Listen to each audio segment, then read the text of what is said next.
1979 was the year the UK went two-tone, as not just a label but a whole movement of that name exploded onto the music scene. Spearheaded by the Specials, an invasion of ska bands got the whole country dancing with a series of hit records on the two-tone label. Bands like Madness, The Selector and The Beats were the talk of the nation as they lifted Britain out of post-punk depression. And at a time of high unemployment and racial tension, the Black and White band members promoted a harmonious future for a black and white Britain in the 1980s. Good evening, I'm Paul Sexton. Welcome to the concluding part of Too Much Too Young, the story of Two-Tone and the Specials. Over this next hour, we will discover the fortunes of the label and the bands on it. Could Two-Tone's incredible success continue? Jerry was never great at delegating, and that's always been his problem, but about trusting, especially members of your band, to do jobs. They'd reached a point where they didn't seem to want to take my advice anymore, and it all got a bit not very pleasant.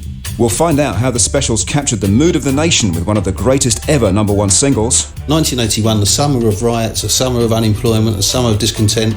Ghost Town just hit the mood perfectly. It just had that strange, haunting feel to it. And nearly 30 years after they released their first single, are the Specials set to reform? We'll hear the latest. We've still got to rehearse. We rehearsed once, and it's a bit, not ropey, but it's still not there. You've done too much too young. Now you're married with a son when you should be having fun with me. Oh, no.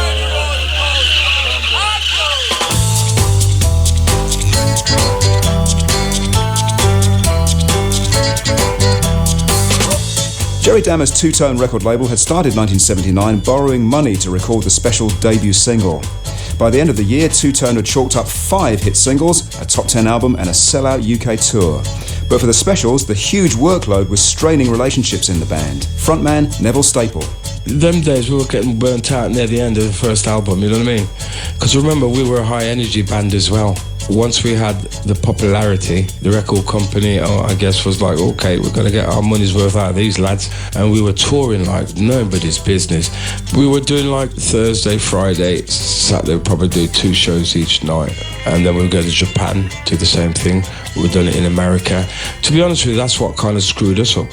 But Two-Tone just went on getting bigger, with more and more bands being sucked into the movements. UB40 and Dexys Midnight Runners often played at Two-Tone gigs, and both were in the running to sign to Two-Tone. They didn't in the end, but only because they thought the label was too popular and too defined by one genre. More ska bands began appearing in the gig listings, and a particular favourite of the Skinheads was a group fronted by the imposing 25-stone Buster Bloodvessel. They were Bad Manners.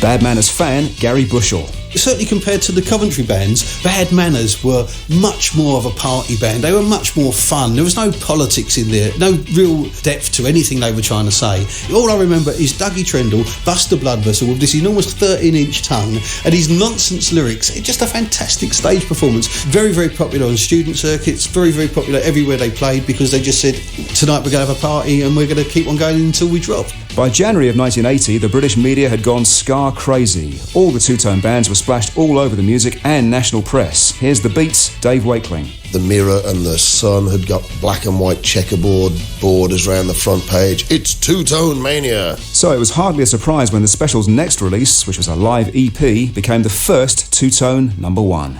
Too much too young. You done too much too young. You're married with a kid when you could be having fun with me. No more thinking. You done too much too young, and now you're married with a son when you should be having fun with me. We don't want no more thinking. And take care, no we ain't. We slept another wild last night. You done too much too young.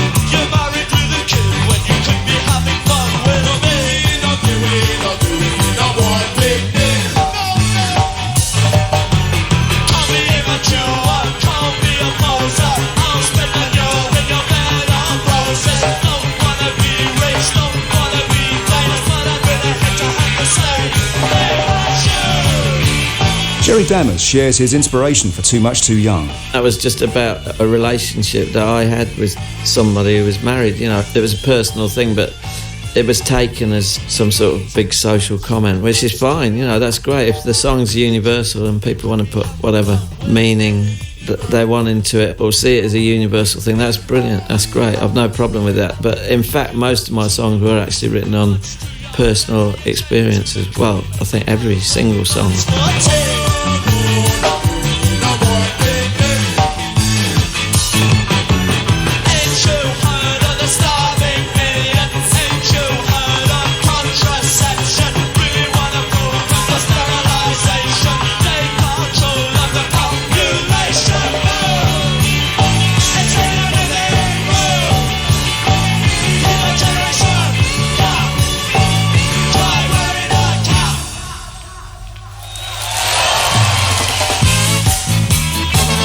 It was the end of January 1980 when the Specials discovered they were at number 1 in the UK. They were on tour in America promoting their debut album, which had just broken into the top 100 of the Billboard chart. The Specials' black members were finding certain parts of America less than inviting. Here's Neville. Enoch Powell was kicking about, like, you know what I mean? But, I mean, we didn't get it that bad in England. But then when we went to America, that was like, whoa, straight right in your face. We went to a hotel, everybody pulled up, the white guys walked in, then the black guys started walking, the guy goes, oh no, we can't put you guys up here. You lot can stay here, but not them. And Jerry told him to stuff it. And we all went to another hotel where they would have us. Guitarist Linval Golding. Was in the middle of America, touring with the Police, and I think Sting lost his voice, so we had to do the gig on our own. And I think the day before, some Ku Klux Klan killed some black guy there, you know? And there's like me and Neville, the only two black, you know? We went on that stage, right? And all the songs was done in like 5 seconds, and it was half. Let's straight up. It was so scary. Singer Terry Hall says he found the Specials' political message was somewhat lost on the American audience. I think when we played abroad, it got diluted, and people tend to look at it as a dance band, which I wasn't very happy with. I didn't want to be in the Blues Brothers, do you know what I mean? I found it very frustrating, especially when you turn up to a club and they've painted it black and white and put black and white balloons up to celebrate something, but they have no idea what they're doing it for. Because, I'm Mardy now, I was even Mardier then, and it's like, I didn't want to see that, really. I didn't enjoy playing abroad with the Specials at all. And band relationships became seriously strained when the tour reached Los Angeles. The Specials had to play 2 gigs a night at the Whiskey A Go-Go Club. Here's Jerry Dammers. I've always said that was a bit of a turning point kind of psychologically, because the whole concept of doing 2 shows in one night just didn't make any sense, because we just gave it our all, really. We put everything we possibly could into those shows, and suddenly everybody became tired. It suddenly turned into work. People's tempers started fraying, and it was a shame. It was a real shame that happened. Special! Nobody is special! Back in the UK, the Selector had started 1980 with a flurry of activity.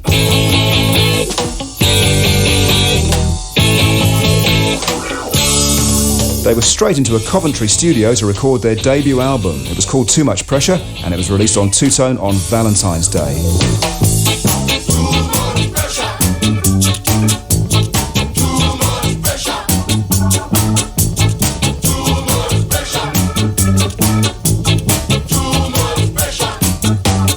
Here's singer Pauline Black. The whole point about Too Much Pressure is that it was a little bit like a cauldron. In 1979, you'd had Thatcher to power, and a whole load of things were about to be set in motion just prior to the riots, which would kick off in 81. So yeah, it was a little bit like living in a pressure cauldron, and we were trying to sort of show to people that all this fighting, it looks ugly, doesn't it? It looks really bad.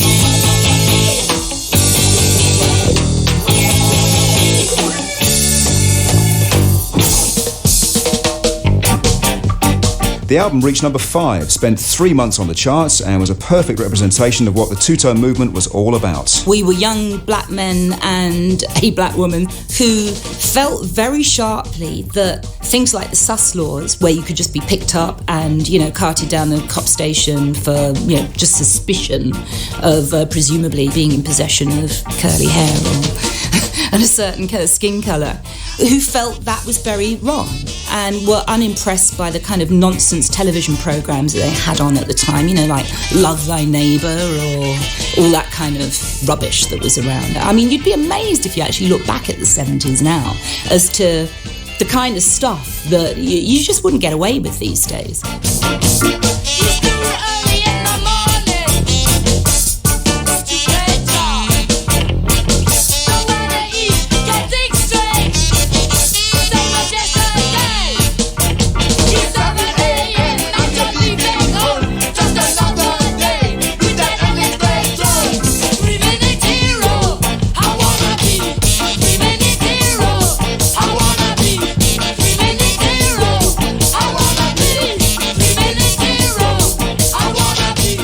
This single, 3 Minute Hero, became a top 20 success, so the first 7 two-tone singles had sold well over 1 million copies between them. While the Selector left the UK for their own American tour, back in Britain, Jerry Dammers was preparing to sign his next band to the two-tone family, the all-girl ska group, the Body Snatchers.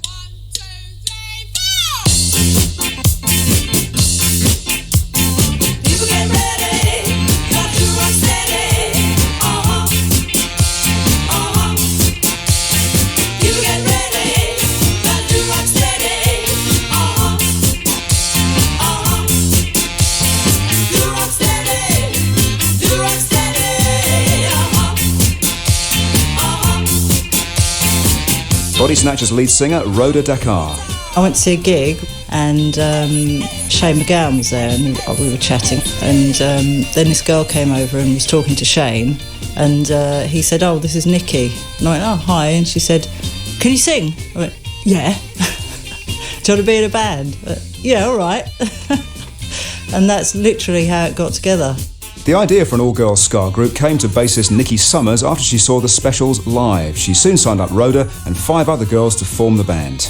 The plan was to have an all-female band because it would avoid the sexism that inevitably arose in that business. It worked really well, you know, like when 7 women go in the room and start shouting at you, something happens. We weren't ignored. There was no patting on the head giving you a sweet and, "All right, love," you know, whatever.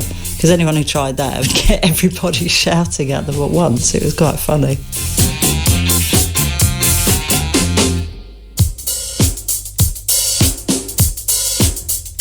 Having only played their first gig in November 1979, within 4 months the Body Snatchers had signed to Two-Tone, been on tour with the Selector and appeared on Top of the Pops with a top 30 hit. Such was the power of all things Two-Tone. The Beats came up with an idea to attract more girls to their gigs. It was similar to Two-Tone's Rude Boy logo, but with an important difference. Lead singer Dave Wakeling. We invented the Beat Girl to try and ameliorate some of the testosterone that was fueling the two-tone shows early on. My take on it was that if there was a girl in the audience dancing for the skinheads to show off to, they'd stop trying to show off to each other by exchanging nutting techniques and the like. And it worked a dream. The other two-tone groups were a bit jealous. "How did you do that? You don't get any fights at your gigs." I'm like, thank the Beat Girl.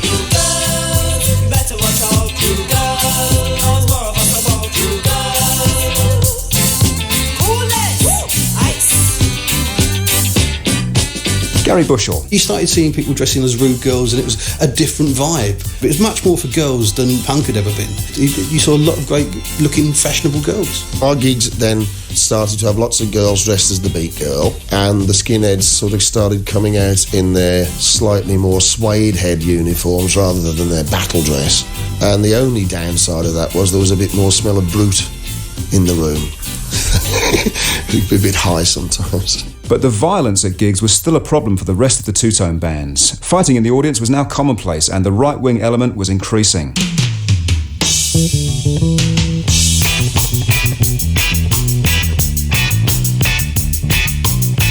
Newspapers were running stories about Zeke Heilers turning up to two-tone events and about how the National Front and British movement were actively recruiting at them. The Specials, Linval Golding. I think we did, it's at Burnell University. The reason why that night stand up, because there was probably about 6 or 7 in the crowd just stand up there going, Zeke, I thought, well, we're not going to put it with this. Neville Staple. They were throwing pennies and money at me in Linval, and because I move around like I was, yeah, catch me then. They started gobbing, spitting, and Zeke howling. So I lost my temper. So we got off the stage, grabbed one of Roddy's precious Gibson Les Paul and broke it over this kid's head and threw him out. You know what I mean? I wouldn't dare do that now. But that's how strongly we felt about people uniting, that we got me, Jerry, Neville and Roddy got off the stage, grabbed these 6 guys and threw them out and got back in with carry on playing.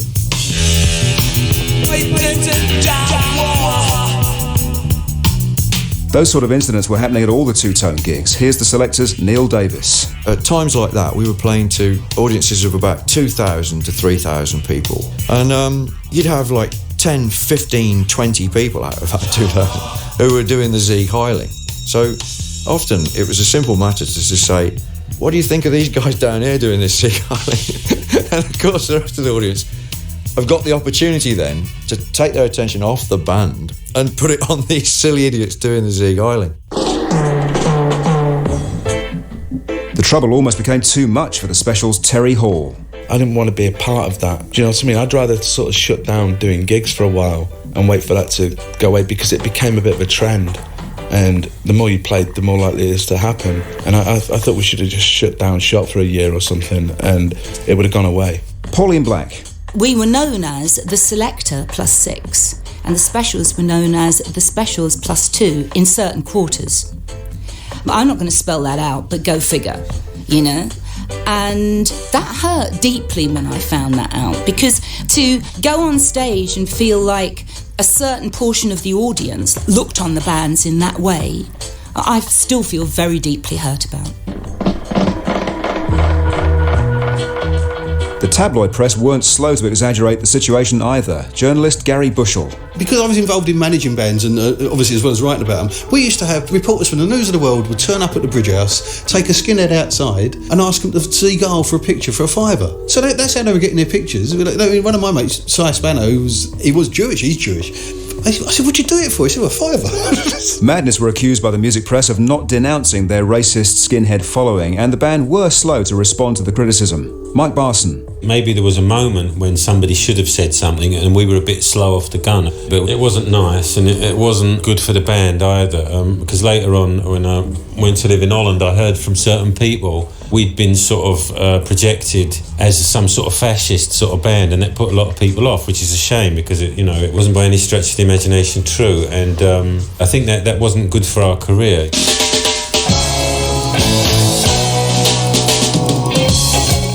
Back in the Specials camp, May 1980 saw the release of their 4th single, Rat Race. You're working at your leisure to learn the things you need. The promises you make tomorrow carry no guarantee. I see the qualifications. You got a PhD. I got one at O level. It did nothing for me. Working for the rat race. You know you're wasting your time. Working for the rat race. You know, friend of mine. A year on from the release of their debut single, the Specials had scored another top 5 hits, but the cracks were beginning to show. June saw them on the road again with the Body Snatchers on a seaside tour of the UK. Still weary from their US tour, the band argued even more, and situations were made worse by stage invasions, which were now becoming something of a tradition at a Specials gig. Not that bothered Terry Hall. It was a problem when people got on stage, but it was only because things would get nicked or you'd get a punch in the mouth or something, but it wasn't a real problem. It was quite a laugh. I quite enjoyed it. That's what I'd do at 16. Do you know what I mean? It's like, so why not? Jerry Dammers saw things differently when the stage collapsed in Skegness, narrowly avoiding a fatal accident. I was getting very worried at that point about the stage invasions because on the Seaside tour we were playing in very old venues and people were disappearing through holes in the dance floor and falling into the cellar kind of 8 feet, 12 feet below. You kept seeing all these holes appearing and the PA stacks were waving around. It was a very difficult situation because it was obvious that it was getting dangerous, but it was unstoppable and there was no real solution to it, Although the two-tone label had been incredibly successful, half the bands had left. Madness had signed to Stiff Records and had since had 2 massive singles, with My Girl. My girl's mad at me. I I didn't want to see the film tonight. And Night Boat to Cairo.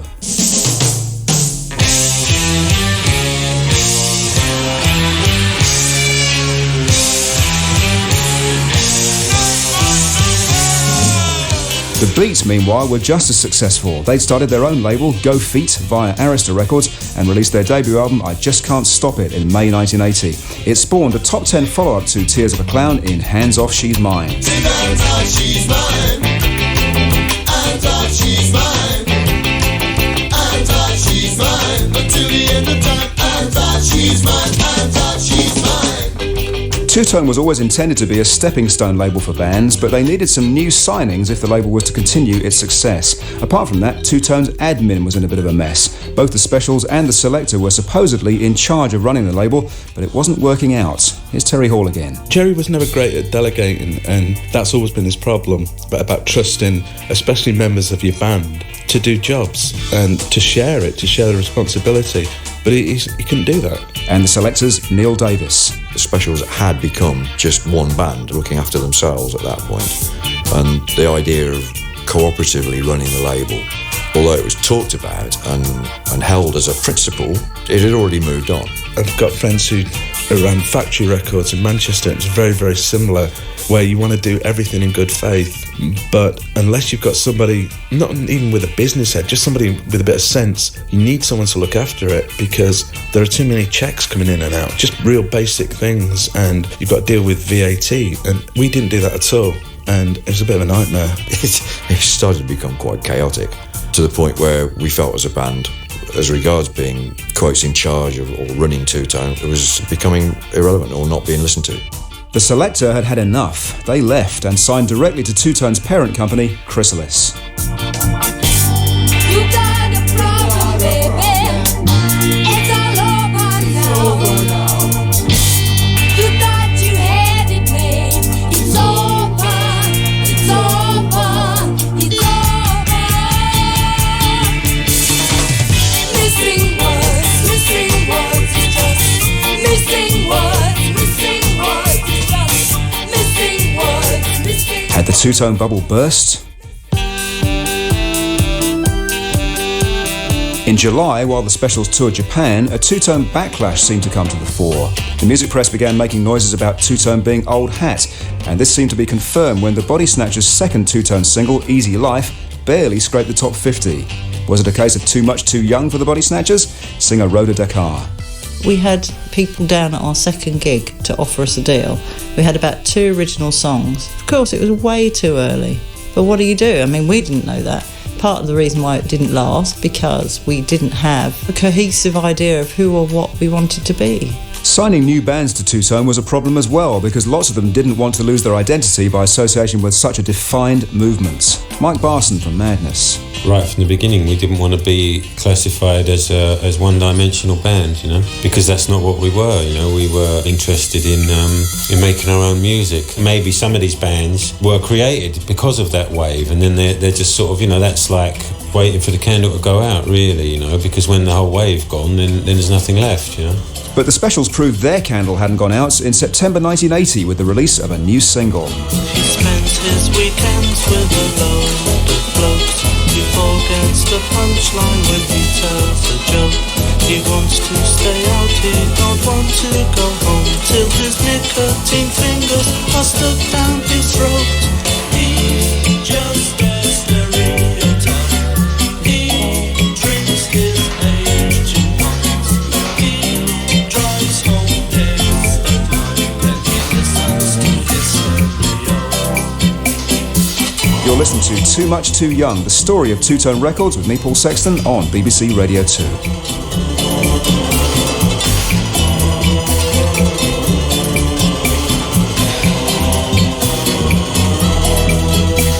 He blamed his fiancée when he put VD. The doctor said no drink for 17 weeks.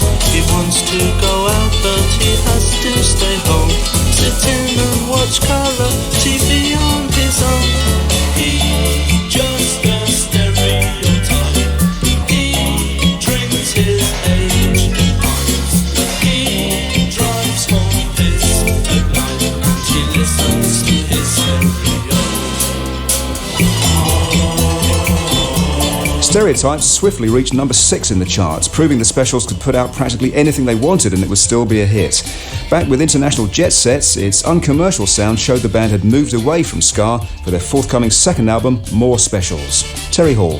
Well, Jerry wanted to break away from, I think, the identity of the first Specials album, musically and visually, and I was fascinated by his new stuff, stuff like International Jet Set and Stereotypes. I thought were really brilliant, and I was really happy to go along. It's like I trusted Jerry. I still do. I trust him musically. He's the genius.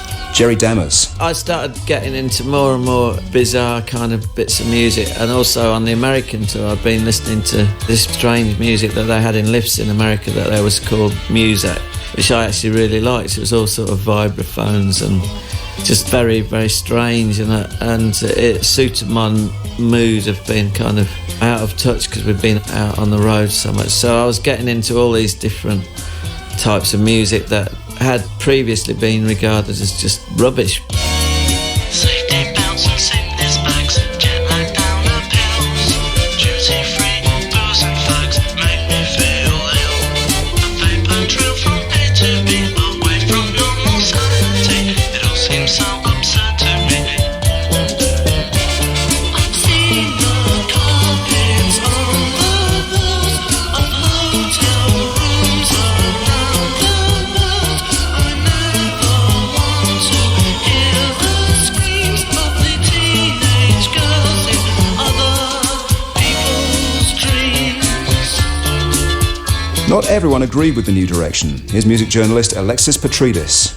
The problem was, I think, that people within the band were unconvinced, as indeed you might be if you were an enormously successful ska band, and the leader went, right, new direction, we're going easy listening. You know, you can see how you would sort of look a bit askance at that. From day one, it was about Jerry's ideas, but he needed the right people around him, and arguments started happening, and not everybody saw it the same way, which was really unfortunate. But I think, you know, that it was bound to happen at some point because there were 7 men together, and it's pretty unnatural to be together all the time. Guitarist Linval Golding. The band split up every day. Every day a member left the band, and 3-4 days later they rejoined the band.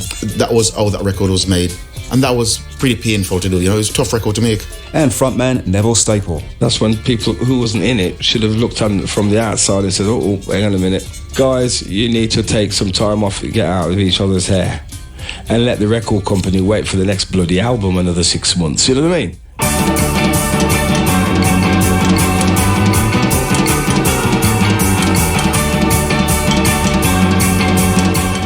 More Specials was released on the 4th of October 1980 and hit the number 5 spot. A UK tour was planned to promote the album, and Jerry picked the Coventry band The Swinging Cats as the support act. They signed to Two Tone to release this single to coincide with the tour, Mantovani.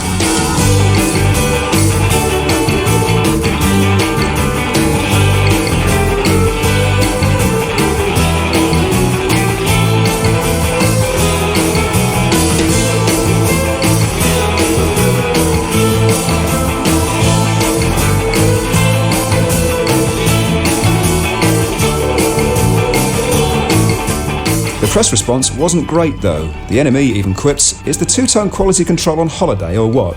It was the first two-tone single to miss the charts completely. Back on tour with the Specials, the stage invasions and violence that were now so associated with their gigs were getting out of hand. On October the 9th in Cambridge, it reached a new low. Playing in front of 3,500 people, the Specials left the stage 3 times to try and quieten the crowd violence.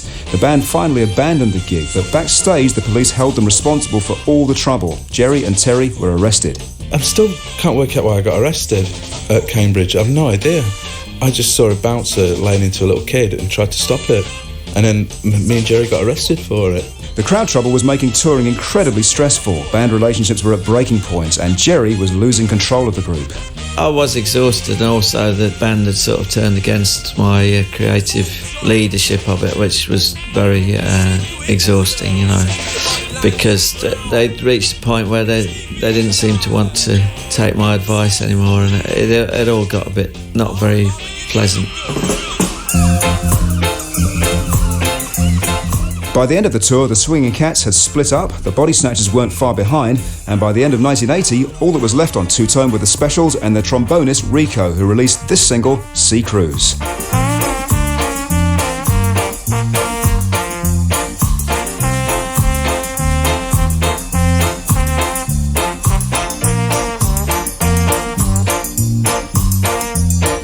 In December, the Specials released Do Nothing from their second album. It charted at number 4 and was appropriately titled, in fact, because the fans wouldn't hear anything from the band until June the following year.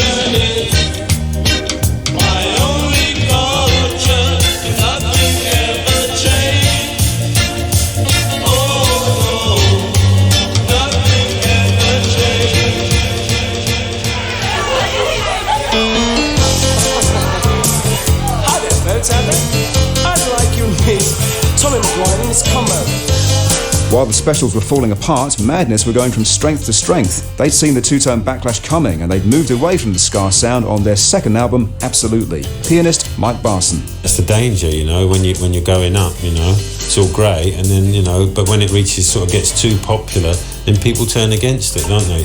But it didn't really bother me much, no, because, you know, we'd sort of wheedled our way out, you know, so we weren't really anchored to that ship, you know. So when it went down, you know, we just waved from the deck. From September 1980 onwards, Madness enjoyed a string of huge hits. The album went to number 2 and featured classic singles like Baggy Trousers, Naughty boys in nasty schools, headmasters breaking all the rules, having fun and playing pool, smashing up the woodwork tools, and Embarrassment. make commitment, you're an embarrassment, yes, an embarrassment, a living endorsement. The intention that you have booked was an intention that was overlooked. Madness became one of the biggest bands in the country, but things weren't going quite as well for the Selector.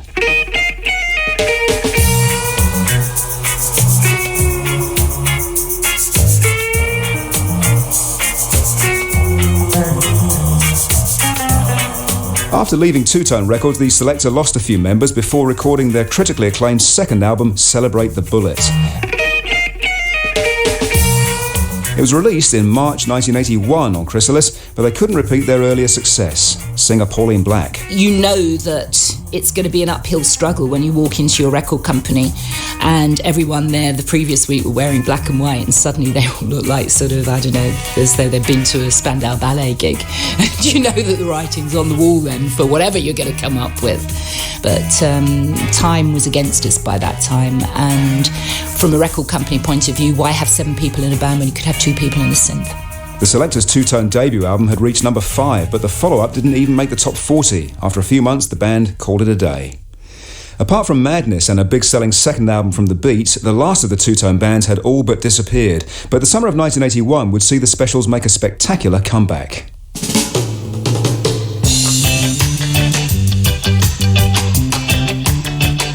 In 1981, unemployment was at a record high, nearly topping 3 million. The out of work were known as Maggie's Millions, and for many young people, employment was just a myth. Here's The Guardian's Alexis Petridis. It's difficult for people to remember how unpopular Thatcher was when she first came to power.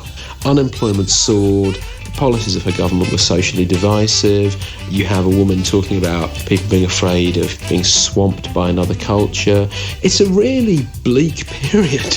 It's a woman and her cabinet waging pretty much all-out war against the British working classes, against any minority group, and against manufacturing industry in Britain. You know, it's really extreme. Until she won the Falklands War, I think she was the most unpopular post-war Prime Minister there's ever been. I said I see no joy, I see only sorrow, I see no chance for your bright new tomorrow. So stand down, Margaret, stand down, please stand down, Margaret. I say stand down, Margaret, stand down, please stand down, Margaret. The Beat there with their anti-Thatcher song Stand Down Margaret from 1980. But it wasn't just unemployment that led to resentment from young people in Britain's urban areas. Thanks to the sus law, police were allowed to arrest anyone they thought was likely to commit an offence under an old 19th century vagrancy law. In April 1981, police in London used this to massive effect in Operation Swamp. In just 6 days, over 900 potential criminals were investigated. Most of them were young and black. DJ Don Letts was a British-born black man living in London at the time. Did I have experience of the sus laws or Operation Swamp? Listen, man, I used to get pulled up every week. If I was going to the cinema, I'd have to add an extra hour because I knew on the way to the cinema I was going to get pulled up.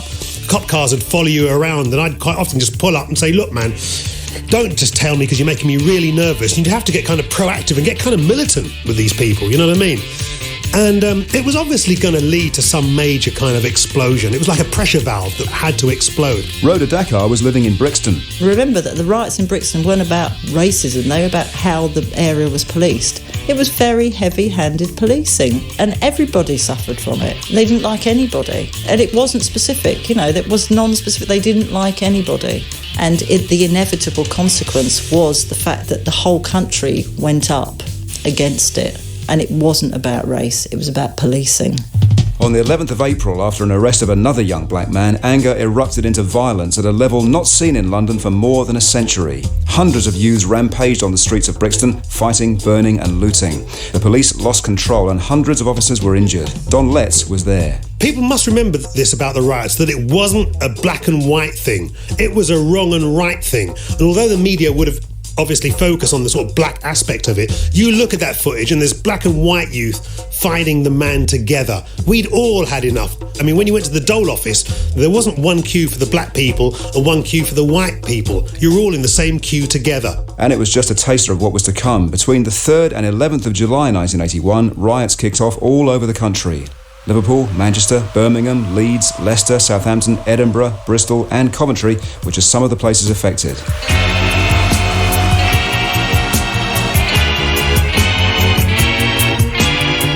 Police last night moved in force. Many wore riot helmets and carried plastic shields. The clattering and banging of bricks and stones on helmets and shields was mixed with shouts and yells from the mob. Last night, there were children on the streets of the age of 9 to 16.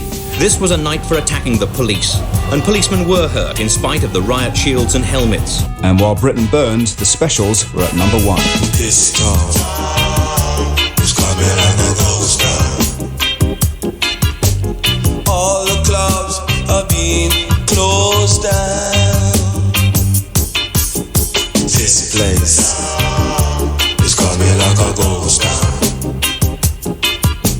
Bands won't play no more. Too much fighting on the dance floor.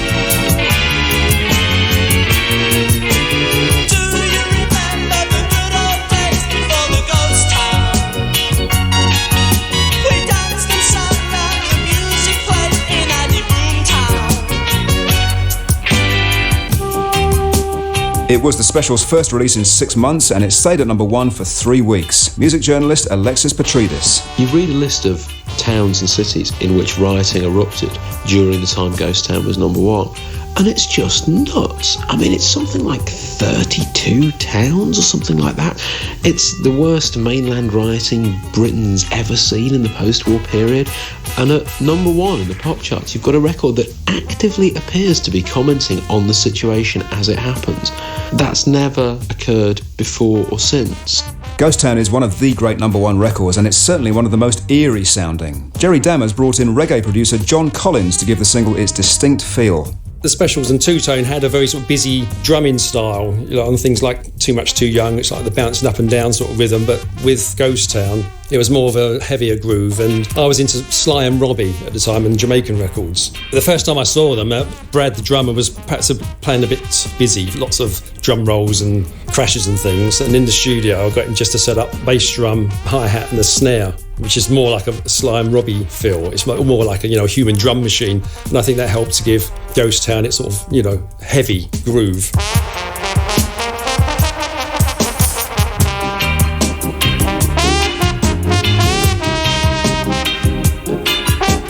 But for Terry, the record success left a sour taste. We received gold discs for Ghost Town, and I just felt sick. I was having such a hard time at home with my family and friends because I saw my community in Coventry, I saw a whole street lose their jobs, and I wasn't prepared to go and celebrate a #1 single when I had aunties and uncles who were just literally losing their jobs. They all worked in car factories, and it was all being closed down, and I really didn't want to be a part of any of it anymore.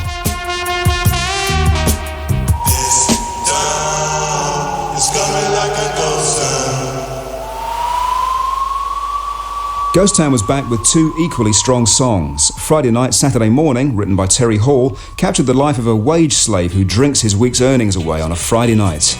The hen party have saved the night and freed themselves from drunken stacks, having fun and dancing in a circle round their leather bags. I go out on Friday night and I come home on Saturday morning. I go out on Friday night and I come home on Saturday morning. And Why was written by guitarist Linval Golding.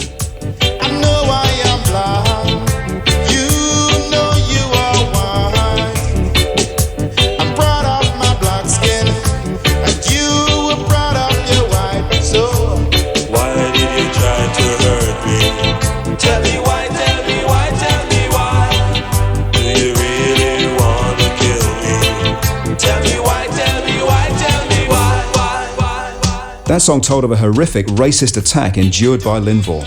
I got beaten up in London. I was at the Moonlight Club. Walked out there and three guys just jumped me. It was just horrible. These three big guys, really, I had to fight to get out of that. I remember I got away from these guys and there's this block of flats, and I rushed into this woman's flat, She opened the door and saw what was happening, and nobody helped. Nobody said anything, Anyway, I got straight into her flat, and I remember she had these ornament on the wall, big sword, I don't know why people put these things on the wall, but it was a savior for me. I grabbed this sword and these three guys coming at me, and I thought, God, this is it, they're coming to kill me. And I'm going to make sure I'm going to take one is going to go with me. If there's a heaven or there's a hell, I'm not sure where I'm going, but you're going to come with me, The men scarpered when confronted with a sword-wielding Linval, but he was badly injured. With all three songs, the Specials had managed to take the perfect social snapshot of Britain in 1981. The Ghost Town single was the Specials at their musical and lyrical best. It was the most successful two-tone record, but it was also the Specials' final release. Tensions in the band had reached breaking point. Jerry Dammers. For Ghost Town, there was a bit of problems, mainly with Neville, because Neville wanted to toast on it and put his own little bits in and stuff, but I just didn't want Neville to toast on it, and it was kind of tense because he kept, in rehearsals and in the studio, he kept starting to toast, and I was going, look, I don't want you to toast on this particular song. Neville Staple. Joe was one who started the band. He had 90% say. So I guess other people wanted to have says in what was happening at the time. So that's why it got stressful. Here's Gary Bushell. It was one man's vision, and Jerry Dammers was that one man, and he was trying to control 32 people, and the egos pulled apart. People wanted to do it different ways, and they didn't want to be controlled. And Ghost Town producer John Collins. They'd obviously been together on the road for too long, and it's all falling apart. And I think, and Terry in particular was really seen as the front man, and Jerry was his band. So I mean, there's bound to be problems. Terry Hall. I find it difficult when some people say it was Jerry's band. Well, I don't know. I disagree, purely because I've spent the last 30 years with people coming up to me every day saying, were you in the Specials? And I know Jerry doesn't get that, so it's like I had a big role to play in it, but I wasn't the songwriter. But it's not all about songs, it's about other things too. Linval, Neville and Terry, the three frontmen in the Specials, decided to quit and form the Fun Boy 3. Here's Linval. I think everyone was under a tremendous amount of pressure. It wasn't just one guy, it was everyone. You talk to Roddy, you'll get the same vibe from Roddy. He was we were all under pressure, and I think at the time was the best thing we could have done was walk away from it. Jerry has still got a real problem about us leaving, but I had a big problem about us staying. Things had got so bad that it couldn't continue, and we all knew that. It's like you can tolerate all the stuff going on outside the band, like the problems at gigs, problems with record labels, if the band's united. But if the band's not united, then it's really pointless carrying on. And we were arguing too much with each other. And so what, do you want to spend the whole of your life arguing with everyone? I didn't want to do that. Jerry Dammers. They announced they were leaving at Top of the Pops in the dressing room when we were there for Ghost Town, which upset me a lot. The timing of it, wasn't really one I wanted to hear when we had a number one record. So, I was not too happy about that. And, then they went off and released the Lunatics Have Taken Over the Asylum. That was actually my idea, that they go away and write stuff and demo it and get it together for the third album. But they thought that was good enough to just go off and release as a single. I don't think it was really, but there you go.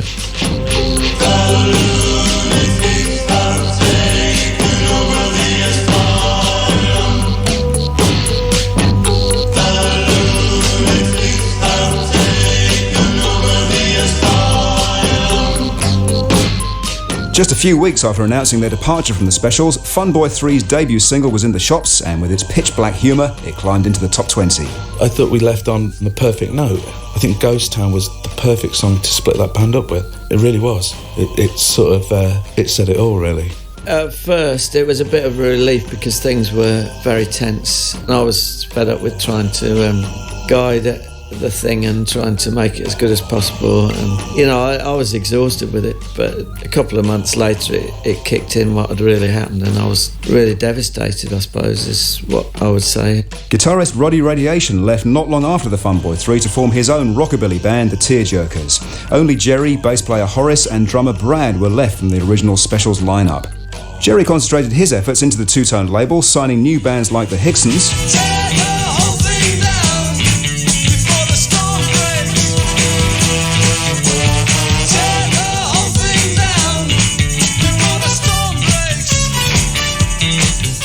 and the Apollinaires.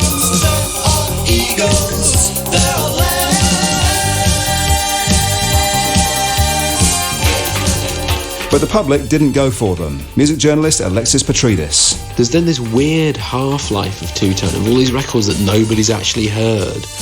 I think it was a concerted effort by Dammers to make two-tone different. The Higsons weren't a ska band. The Higsons were like a sort of post-punk funk band from Norwich. The end of two-tone, it did lose direction a bit because I think two-tone originally had such a strong direction, and two-tone had become so associated with a certain sound and a certain style of music that it was very hard to break out of that mould.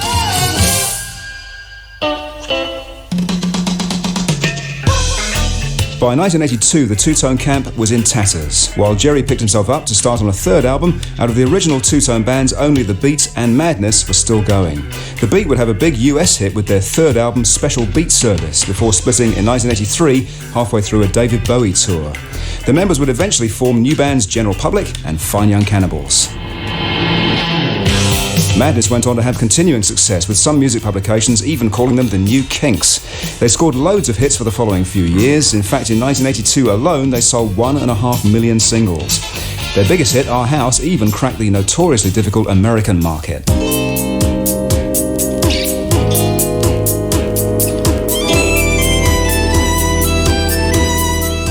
But it wasn't quite the end of the Specials. Jerry pressed ahead with the third album, reverting to the original name of the Special AKA. He drafted in a swinging cat on guitar and a body snatcher on vocals, but that didn't really work out either. Here is Jerry. We made the mistake of going straight into the In the Studio album rather than going away and writing some songs and stuff. So we went in there a bit unprepared, and then Horace got fed up with it and left. And it just went from bad to worse, really. Special AKA singer Rhoda Dakar. I guess it just kind of petered out. I mean, I think the last thing we did Crackerjack, and then I never saw anybody else again. The In the Studio album took years to make, with some reports suggesting that Chrysalis had spent millions on its production. It was finally released in August of 1984, but with song titles like War Crimes and Racist Friend, it was hardly going to get daytime radio play. The album peaked just inside the top 40.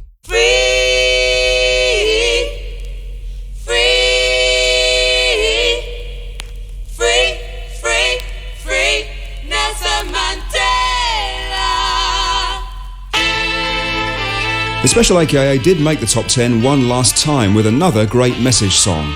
Linval was on backing vocals, and Elvis Costello and ex-Beat Boys Dave Wakeling and Ranking Roger all contributed. The song became something of an anthem for the release of a South African hero 6 years before he finally came out of jail.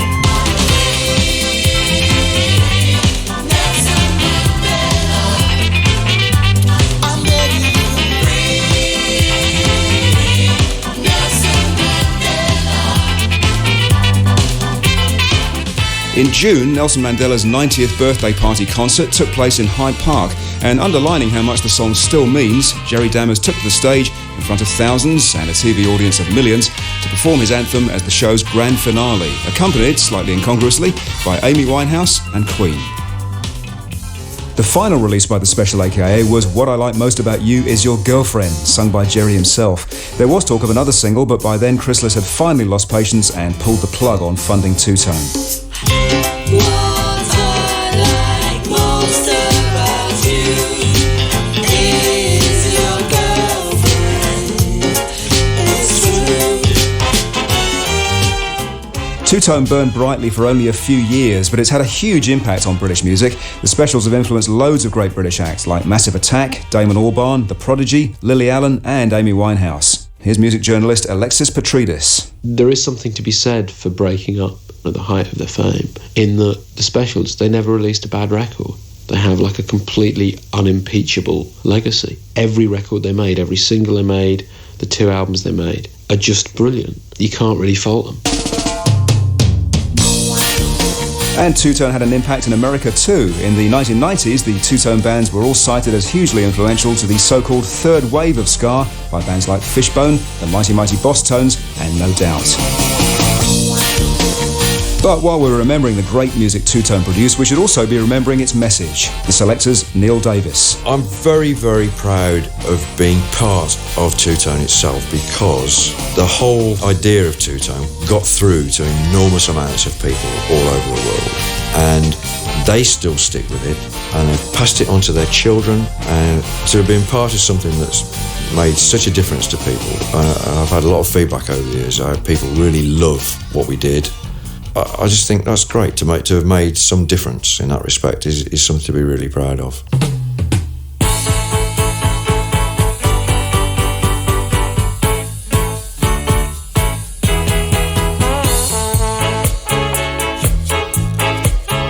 Nearly 30 years on, the rumours are flying around about a Specials reunion.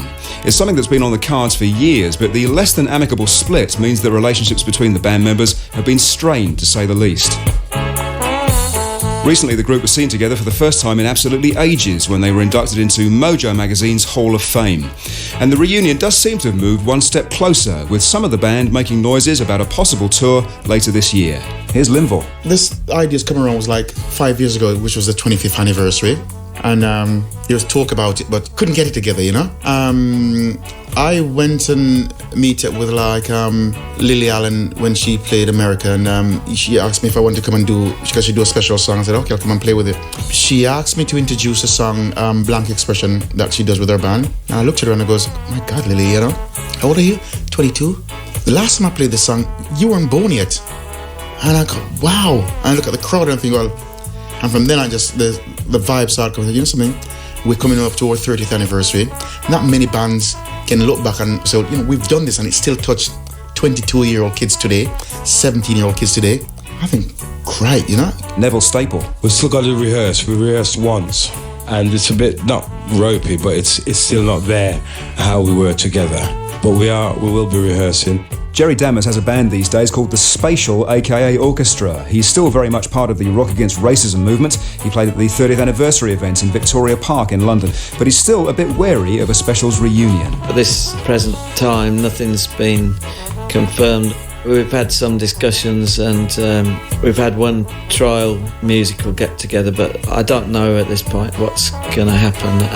I think we've all got very different views of how any kind of possible way forward would go, you know, so whether those can be rectified, I don't know. Here's Don Letts. There's lots of rumours floating about at the moment about the Specials reforming, and usually I actually think there should be a law against reformations. I believe that, you know, if you're lucky in life, you get a window of opportunity you use it as best as you can, then you should bugger off and let somebody else have a go. But for the specials, I'd make an exception. There's a lot of love out there for those guys, not only in the UK, but around the planet. Yeah, come on, Jerry and Terry, let's have ya. So we'll see whether they do all eventually agree and get back together, and even if they do say you can never go back, it would be nice to turn Britain two-tone one last time. You've done too much, much too young. Now you're married with a son when you should be having fun with me. Oh no, give me no more. This is BBC Radio 6 Music.